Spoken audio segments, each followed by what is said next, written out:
सूत जी बोले कि सदाचार का पालन करने वाला विद्वान ब्राह्मण ही वास्तव में ब्राह्मण नाम धारण करने का अधिकारी है।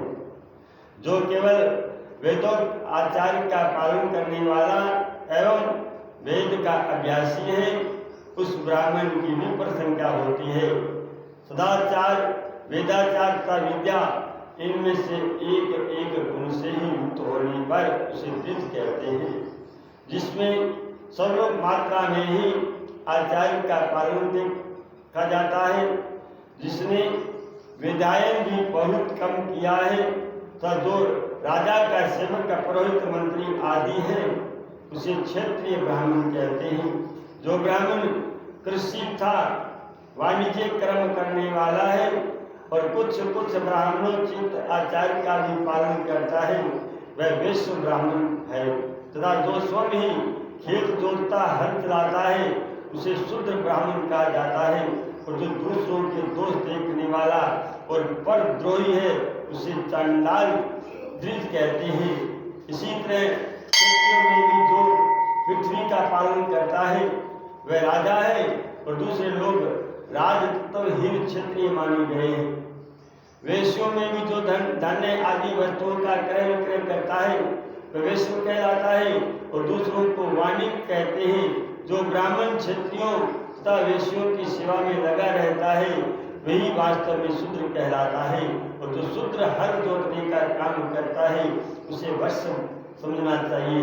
सेवा, शिल्प और कर्षण से भिन्न वृत्ति का आचरण करने वाला शूद्र दैश्य कहलाते हैं। इन सभी वर्णों के मनुष्य को चाहिए कि वह ब्राह्मण व ब्रह्मा मुहूर्त में उठ करके पूर्वाभिमुख हो सबसे पहले देवताओं का, फिर धर्म का, अर्थ का, उसकी प्राप्ति के लिए उठाए जाने वाले क्लेशों का हाय और वेग का भी चिंतन करें। रात के पिछले पहर को उस काल जानना चाहिए। उस अंतिम पहर का जो आधा या मध्य भाग है, उसे संधि कहते हैं। और उस संधि काल में उठ करके द्विज को मल मूत्र आदि का त्याग करना चाहिए। घर से दूर जाकर के बाहर से अपने शरीर को ढके रखकर दिन में उत्तराभिमुख बैठ करके मल मूत्र का त्याग करे आदि। यदि उत्तराभिमुख बैठने में कोई रुकावट है तो दूसरी दिशा की ओर मुख करके बैठे। जल, अग्नि, ब्राह्मण आदि का देवताओं का सामना बचा करके बैठे। मल त्याग करके उठने पर फिर उस मल को न देखे। तुरंत जलाशय से बाहर निकाले हुए जल से ही बुधा की शुद्धि करे, अथवा देवताओं, पितरों का ऋषियों के तीर्थों में उतरे बिना ही प्राप्त हुआ। जल से शुद्धि करनी चाहिए। बुधा में 7, 5 या 3 बार मिट्टी लगा करके उसे धो करके शुद्ध करे। लिंग में करोड़ों के फल के बराबर मिट्टी लेकर के लगाए और उसे धो दे। परंतु बुधा में लगाने के लिए एक पत्थर मिट्टी की आवश्यकता होती है।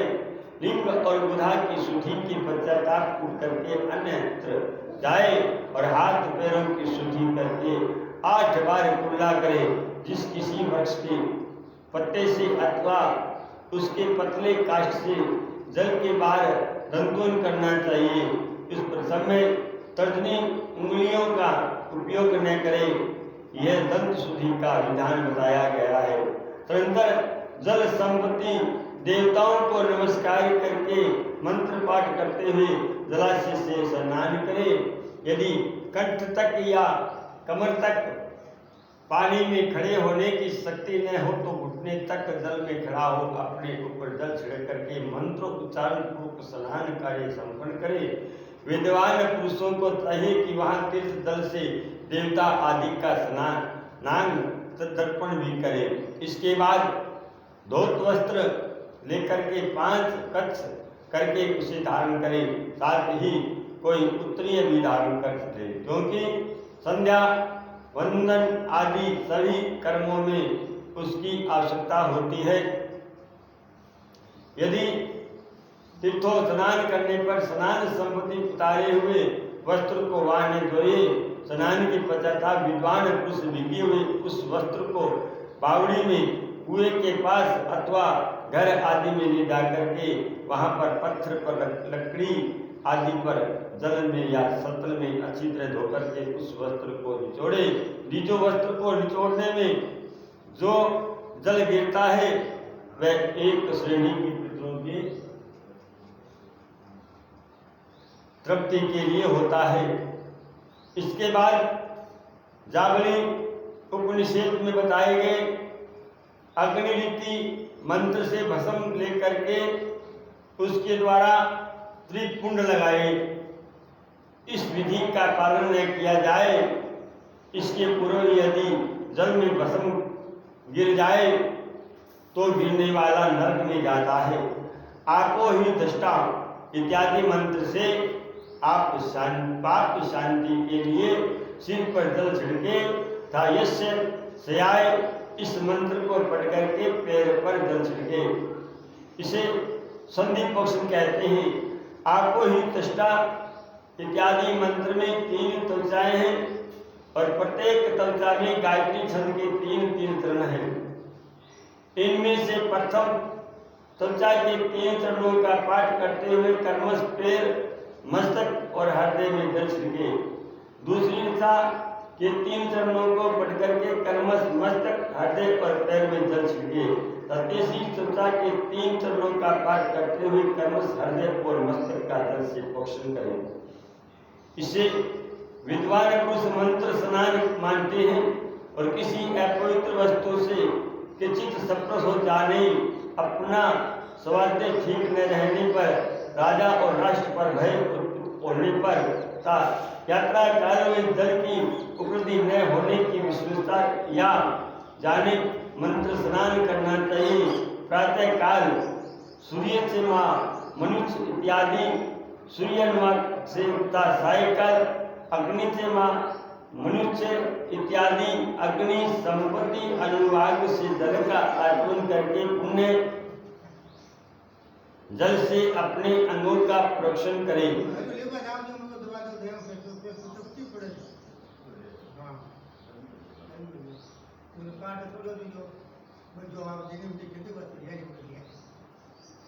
मध्या काल में भी आप पुनंतु इस मंत्र से आचमन करके पूर्वक पोषण या मार्जन करना चाहिए। प्रातः काल की संध्योपासना में गायत्री मंत्र का जप करके 3 बार ऊपर की ओर सूर्य देव को अर्घ देनी चाहिए। ब्राह्मणों मध्य काल में गायत्री मंत्र के उच्चारण पूर्वक सूर्य को एक ही अर्घ देना चाहिए। फिर सायकाल आने पर पश्चिमी की ओर मुख करके बैठ जाइए और पृथ्वी पर ही सूर्य के लिए अर्घ दें, ऊपर की ओर नहीं। प्रातः काल और मध्याह्न के समय में अंजलि में अर्घ जल देकर के उंगलियों की ओर से सूर्य देव के लिए अर्घ दे। फिर उंगलियों के छिद्र से ढलते हुए सूर्य को देखे तथा उनके लिए समुद्र प्रतीक्षणा करके शुद्ध आचमन करें। सायकाल में सूर्यास्त से 2 घड़ी पहले ही की हुई संध्या निष्फल होती है, क्योंकि वह साय संध्या का समय नहीं है। ठीक समय पर संध्या करनी चाहिए, ऐसे शास्त्र की आज्ञा है। यदि संध्योपासना किए बिना दिन बीत जाए तो प्रत्येक समय के लिए कर्मश प्रायश्चित करना चाहिए। यदि एक दिन बीते तो प्रत्येक बीते हुए संध्या काल के लिए नित्य नियम के अंतरिक्ष 100 गायत्री मंत्र का अधिक जप करना चाहिए।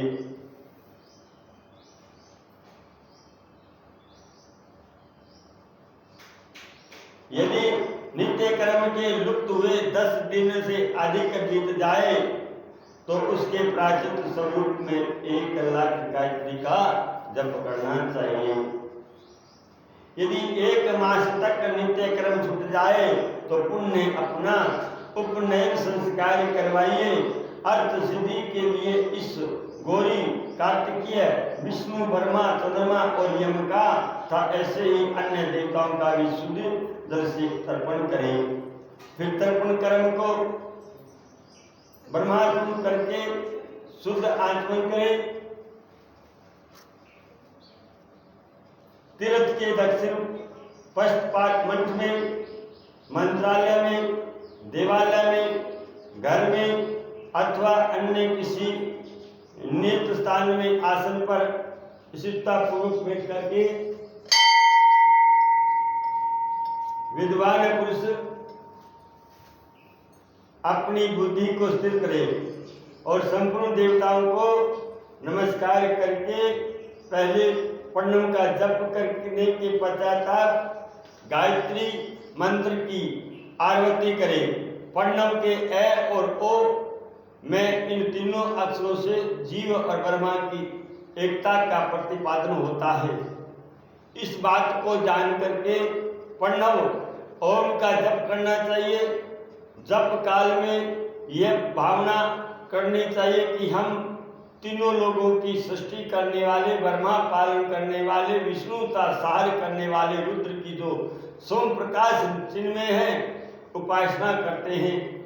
ये ब्रह्मा स्वरूप ओंकार हमारी कर्मेंद्रियों और ज्ञानेंद्रियों की वृत्तियों को, मन की वृत्तियों का सदा भोग और मोक्ष प्रदान करने वाले धर्म एवं ज्ञान की ओर प्रेरित करे। प्रणव के इस अर्थ का बुद्धि के द्वारा चिंतन करता हुआ जो इसका जप करता है वह नीचे ही ब्रह्मा को प्राप्त कर लेता है। अथवा अर्थानुसारण संधान के बिना विपण्णव का नित्य जप करना चाहिए। इससे ब्राह्मण तत्व की पूर्ति होती है। ब्राह्मण तत्व की पूर्ति के लिए श्रेष्ठ ब्राह्मण को प्रतिदिन प्रातः काल 1 सहस्त्र गायत्री मंत्र का जप करना चाहिए। मध्याह्न काल में 100 बार और सायकाल में 28 बार जप की विधि है। अन्य वर्णन के लोगों को अर्थात क्षत्रिय और वैश्य को तीनों संध्याओं के समय यथा सांध्य गायत्री जप करना चाहिए। शरीर के भीतर मूलाधार, स्वादिष्ठान, मणिपुर, अनाहत, आज्ञा और सारस ये 6 चक्र है। इनमें मूलाधार से लेकर के सारक तक 6 स्थानों में कर्मश, विंध्येश्वर, ब्रह्मा, विष्णु, ईश, जीवात्मा और परमेश्वर स्थित है। इन सब में महाबुद्धि करके इनकी एकता का निश्चय करे और वह ब्रह्मा मैं हूँ ऐसी भावना पूर्वक प्रत्येक श्वास के साथ सोहम का जप करे। उन्हें विंध्येश्वर आदि की, ब्रह्मानंद आदि में था इस शरीर से बाहर भी भावना करे। प्रकृति के विकारभूत महत्व में लेकर के पंच भूत पर्यंत तत्वों से बना हुआ जो शरीर है, ऐसे सहस्त्रों शरीरों का एक एक अजपा गायत्री के जप से, एक एक के कर्म से अतिक्रम करके जीव को धीरे धीरे परमात्मा से संयुक्त करे। इस जप का तत्व बताया गया है। 100 अथवा 28 मंत्रों के जप से उतने ही शरीरों का अतिक्रमण होता है। इस प्रकार जो मंत्रों का जप है इसी को आदि कर्म से वास्तविक जप जानना चाहिए। सहस्त्रबार किया हुआ जप ब्रह्मा लोक प्रदान करने वाला होता है, ऐसा जानना चाहिए। 100 बार किया हुआ जप इंद्र पद की प्राप्ति कराने वाला माना गया है। और ब्रह्मांतर पुरुष आत्मरक्षा के लिए जो सर्व मात्रा में जप करता है वह ब्राह्मण के कुल में जन्म लेता है।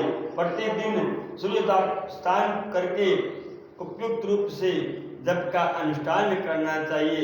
12 लाख गायत्री का जप करने वाला पुरुष पूर्ण रूप से ब्राह्मण कहा गया है। और जिस ब्राह्मण ने 1 लाख गायत्री की जप न किया हो उसे वैदिक कार्य न लगाए। 70 वर्ष की अवस्था तक नियम पालन पूर्वक कार्य करे, इसके बाद ग्रह त्याग करके संन्यास ले ले। परिवाचक या सन्यासी पुरुष नित्य प्रातः काल 12,000 पर्णों का जप करे। यदि एक दिन इस नियम का उल्लंघन हो जाए तो दूसरे दिन उसके बदले में उतना मंत्र और अधिक जपना चाहिए और सदा इस प्रकार जप चलाने का प्रयत्न करना चाहिए। और यदि कर्मश 1 मास आदि का उल्लंघन हो गया तो 1.5 लाख जप करके उसका प्रायश्चित करना चाहिए। इससे अधिक समय तक नियम का उल्लंघन हो जाए तो पुण्य नए सिरे से गुरु से नियम ग्रहण करे।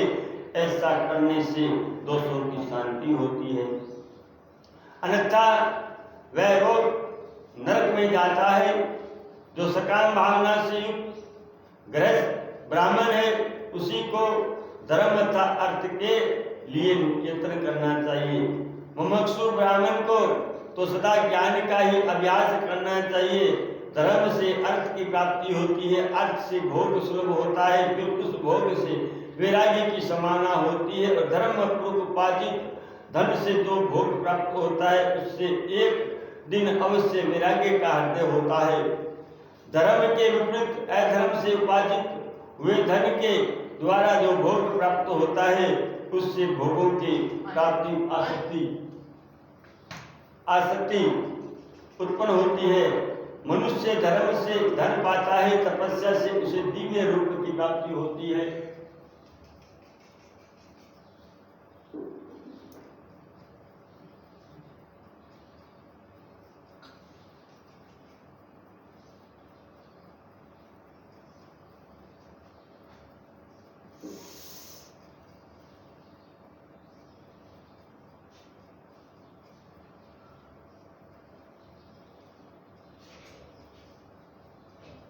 ये बात वेदवेता पुरुष अच्छी तरह जानते हैं। धनहीन पुरुष का तपस्या का उपार्जन करे, क्योंकि तपस्या और तीर्थ सेवन से अक्षय सुख पा करके मनुष्य उसका उपयोग करता है। अब मैं न्याय धर्म के उपार्जन की विधि बता रहा हूँ। ब्राह्मण को चाहिए कि वह सदा सावधान रह करके विशुद्ध प्रतिग्रह, दान ग्रहण तथा याजन यज्ञ कराने आदि से धन का अर्जन करे। वह इसके लिए कहीं दीनता न दिखाए और न अत्यंत कलेशदायक कर्म ही करे। क्षेत्रीय बाहुबल से धन का उपार्जन करे और वैश्य कृषि एवं गौ रक्षा से न्योपार्जित धन का दान करने से दाता को ज्ञान की सिद्धि प्राप्त होती है। ज्ञान सिद्धि द्वारा जब पुरुष को गुरु कृपा मोक्ष सिद्धि सुलभ होती है, मोक्ष से स्वरूप की सिद्धि प्राप्त, ब्रह्मा रूप से सिद्धि प्राप्त होती है, जिससे मुक्त पुरुष परमानंद का अनुभव करता है। गृहस्थ पुरुष को चाहिए कि वह धनादि सब वस्तुओं का दान करे। वह तृष्णा निवृत्ति के लिए जलता शुद्धा रूपी रोग की शांति के लिए सदा अन्न का दान करे। खेत धान्य कच्चा अन्न तथा भक्ष्य भोज्य लेवा और शौच, ये 4 प्रकार के सिद्ध अन्न दान करने चाहिए, जिसके खाने को अन्न को खाकर के मनुष्य जब तक कथा श्रवण की आदि सद्धर्म का पालन करता है उतने समय तक उसके किए हुए पुण्य फल का आधा भाग दाता को मिल जाता है। इसमें संशय नहीं है। दान लेने वाला पुरुष दान में प्राप्त हुई वस्तु का दान का तपस्या करके अपने प्रतिग्रह जनित पाप की शुद्धि कर ले, अन्यथा उसे रोक नरक में गिरना पड़ता है। अपने धन के 3 भाग करे, 1 भाग धर्म के लिए, दूसरा भाग वृद्धि के लिए, तीसरा भाग अपने उपयोग के लिए, नित्य नैमित्तिक और काम्य। ये तीनों प्रकार के कर्म धर्मार्थ रखे हुए धन से करे। साधक को चाहिए कि वह वृद्धि के लिए रखे हुए धन से ऐसा व्यापार करे जिससे उस धन की वृद्धि होता उपयोग के लिए रचित धन से हितकारक परमिति एवं पवित्र भोग भोगे।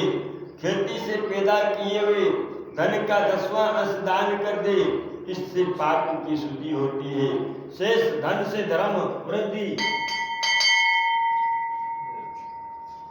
एवं उपयोग करे, अन्यथा वह रोग नरक में पड़ता है अथवा उसकी शुद्धि पाप पूर्ण हो जाती है। या तो खेती ही चौपट हो जाती है, वृद्धि के लिए किए गए व्यापार में प्राप्त हुए धन का छठा भाग दान कर देने योग्य है। बुद्धिमान पुरुष अवश्य उसका दान कर दे। विद्वान को चाहिए कि वह दूसरों के दोषों का बखान न करे। ब्राह्मणों दोषवंश दूसरों के सुने या देखे हुए छिंद को भी प्रकट न करे। विद्वान पुरुष ऐसी बात न कहे जो समस्त प्राणियों के हृदय में रोष पैदा करने वाली हो। ऐश्वर्य की सिद्धि के लिए दोनों संध्याओं के समय अग्निहोत्र कर्म अवश्य करे। जो दोनों समय अग्निहोत्र करने में असमर्थ हो वह एक ही समय सूर्य और अग्नि को विधि पूर्वक दी हुई आहुति से संतुष्ट करे। चावल, धान्य, घी, फल, कंद और हविष्य इनके द्वारा विधि पूर्वक स्थालीपाक बनाए तथा यथोचित रीति से सूर्य और अग्नि को अर्पित करे। यदि भविष्य का अभाव हो तो प्रधान होम मात्र करे। सदा सुरक्षित रहने वाली अग्नि को विद्वान पुरुष अस्त्र की संख्या देते हैं अथवा संध्या काल में जप मात्र या सूर्य की वंदना मात्र कर ले। आत्मज्ञान की इच्छा वाले तथा धनार्थी पुरुषों को भी इस प्रकार विधिवत उपासना करनी चाहिए, जो सदा ब्रह्मा यज्ञ में तत्पर होते हैं, देवताओं की पूजा में लगे रहते हैं, नित्य अग्नि पूजा गुरु की पूजा में अनुरूप होते हैं तथा ब्राह्मणों को तृप्त किया करते हैं। वे सब लोग स्वर्गलोक के भागी होते हैं।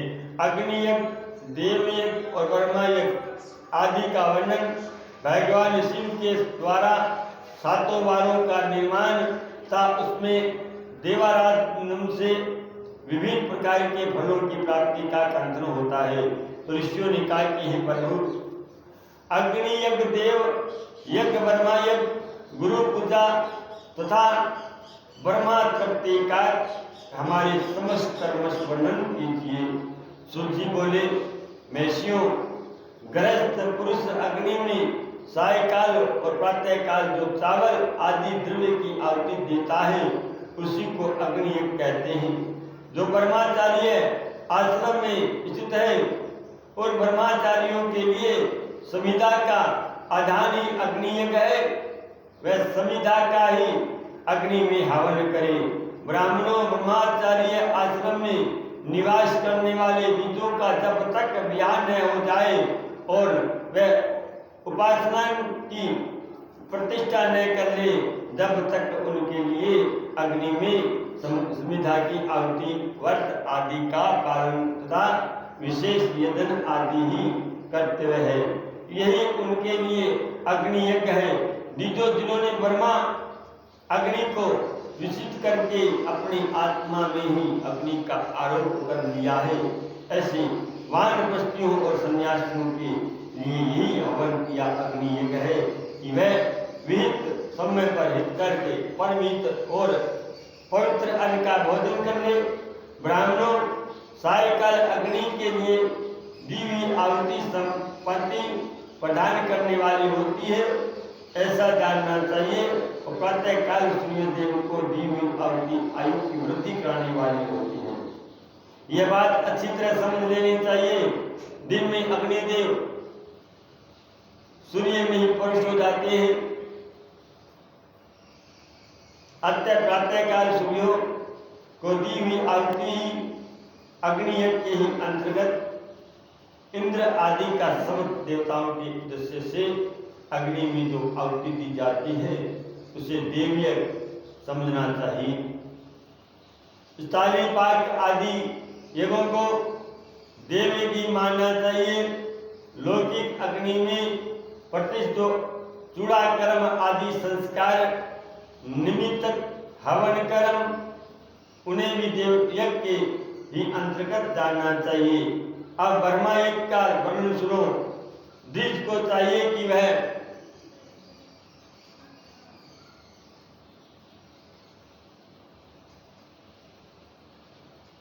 देवताओं की तृप्ति के लिए निरंतर ब्रह्मा यज्ञ करें। वेदों का जो नित्य अध्ययन या स्वाध्याय होता है उसी को ब्रह्मा यज्ञ कहा जाता है। प्रातः नित्य क्रम के अंदर सायकाल तक ब्रह्मा यज्ञ किया जा सकता है, उसके बाद रात में इसका विधान नहीं है। अग्नि के बिना देव कैसे संपूर्ण होता है, इसे तुम लोग श्रद्धा से और आदरपूर्वक सुनो। सृष्टि के आरंभ से सर्वज्ञ दयालु और सर्व समर्थ महादेव जी ने समस्त लोगों के उपकार के लिए वारों की कल्पना की है। वह भगवान शिव संसार रूपी रोग को दूर करने के लिए वेद है, सबके ज्ञाता तथा समस्त औषधों के भी औषध है। उन भगवान ने पहले अपने वार की कल्पना की है, जो आरोग्य प्रदान करने वाला है। तत्पश्चात अपनी माया शक्ति का वार बनाया, जो संपत्ति प्रदान करने वाला है। जन्म काल में दुर्गति ग्रस्त बालक की रक्षा के लिए उन्होंने कुमार की वार की कल्पना की। तत्पश्चात सर्व संपन्न महादेव जी ने आलस्य और पाप की मृत्यु तथा समस्त लोगों का हित करने की इच्छा से लोक रक्षक भगवान विष्णु का वार बनाया। इसके बाद उस सबके स्वामी भगवान शिव ने पुष्टि और रक्षा के लिए आयु करता त्रिलोक संयक्ता परमेष्टि ब्रह्मा का आयुष्कार वार बनाया, जिससे संपूर्ण जगत के आयुष की सिद्धि हो सके। इसके बाद तीनों लोगों की वृद्धि के लिए पहले पुण्य पाप की रचना हो जाने पर उनके करने वाले लोगों को सुबह शुभ फल देने के लिए भगवान शिव ने इंद्र और यम के वारों का निर्माण किया। ये दोनों वार कर्मश भोग देने वाले तथा लोगों की मृत्यु भय को दूर करने वाले हैं। इसके बाद सूर्य आदि 7 ग्रहों को, जो अपने ही सब रूप भूत तथा प्राणियों के लिए सुख दुख के सूचक है, भगवान शिव ने 7 वारों का स्वामी निश्चित किया। ये सब के सब ग्रह नक्षत्रों के ज्योतिषमय मंडल में प्रतिष्ठित है। शिव के वार या दिन के स्वामी सूर्य है, शक्ति संपत्ति वार के स्वामी सोम है और कुमार संपत्ति दिन के अधिपति मंगल है। विष्णु वार के स्वामी बुध है और ब्रह्मा जी के वार के अधिपति बृहस्पति है। इंद्र वार के स्वामी शुक्र और यम वार के स्वामी शनिचर है। अपनी अपनी वार में की हुई उन देवताओं की पूजा उनकी अपने अपने फल को देने वाली होती है। सूर्य आरोग्य के और चंद्रमा संपत्ति के दाता है। मंगल व्याधियों का निवारण करते हैं, बुध पुष्टि देते हैं, बृहस्पति आयु की वृद्धि करते हैं, शुक्र भोग देते हैं और शनिचर मृत्यु का निर्माण करते हैं। ये 7 वारों के कर्मश फल बताए गए हैं, जो उन वारों देवताओं को प्राप्ति से प्रीति से प्राप्त होते हैं। अन्य देवताओं की भी पूजा का फल देने वाले भगवान शिव ही तो है। देवताओं की प्रसन्नता के लिए पूजा की 5 प्रकार की पद्धति बनाई गई है। उन देवताओं के मंत्रों का जब ये पहला प्रकार है, उनके लिए होम करना, दूसरा दान करना, तीसरा तप करना, चौथा प्रकार है किसी वेदी पर प्रतिमा में, अग्नि में अथवा ब्राह्मण के शरीर में आराध्य देवता की भावना करके 16 उपचारों से उनकी पूजा या आराधना करना। 5वां प्रकार है, इनमें पूजा के उत्तर आधार श्रेष्ठ है। पूर्व के अभाव में उत्तर आधार का अवलंबन करना चाहिए। दोनों नेत्रोता मस्तक के रोग और कुष्ठ रोग की शांति के लिए भगवान सूर्य की पूजा करके ब्राह्मणों को भोजन कराए। तत्पर 1 दिन, 1 मास, 1 वर्ष अथवा 3 वर्ष तक लगातार ऐसा साधन करना चाहिए। इससे यदि प्रबल प्रारंभ का निर्माण हो जाए तो रोग एवं जरा आदि रोगों का नाश हो जाता है। इष्ट देव के नाम मंत्रों का जप आदि साधन वार आदि के अनुसार फल देते हैं। रविवार को सूर्य देव के लिए, अन्य देवताओं के लिए तथा ब्राह्मणों के लिए वरिष्ठ वस्तु अर्पित करें। यह सधन विष्ट फल देने वाला होता है तथा इसके द्वारा विशेष रूप से पापों की शांति होती है। सोमवार को विद्वान पुरुष संपत्ति की प्राप्ति के लिए लक्ष्मी आदि की पूजा करे तथा पत्नी ब्राह्मणों को घृत अन्न का भोजन करावे। मंगलवार को रोगों की शांति के लिए काली आदि की पूजा करे तथा उड़द, मूंग एवं हरहर की दाल आदि से युक्त अन्न ब्राह्मणों को भोजन करावे। बुधवार को विद्वान पुरुष दधि युक्त अन्न से भगवान विष्णु का पूजन करे। ऐसा करने से सदा पुत्र मित्र और कलत्र आदि की पुष्टि होती है। जो दीर्घायु होने की इच्छा रखता हो वह गुरुवार को देवताओं की पुष्टि के लिए वस्त्र एवं पवित्र तथा घृत मिश्र खीर से यम पूजन करे। भोगों की प्राप्ति के लिए शुक्रवार को एकाचित होकर के देवताओं का पूजन करे और ब्राह्मणों की तृप्ति के लिए छठ युक्त अन्न दे। इसी प्रकार स्त्रियों की प्रसन्नता के लिए सुंदर वस्त्र आदि का विधान करे। शनिचर अपमृत्यु का निवारण करने वाला है। उस दिन बुद्धिमान पुरुष रुद्र आदि की पूजा करे। तिल के होम से दान से देवताओं को संतुष्ट करके ब्राह्मणों को तिल मिश्र भोजन करावे। जो इस तरह देवताओं की पूजा करेगा वह आरोग्य आदि फल का भागी होगा। देवताओं के नित्य पूजन विशेष पूजन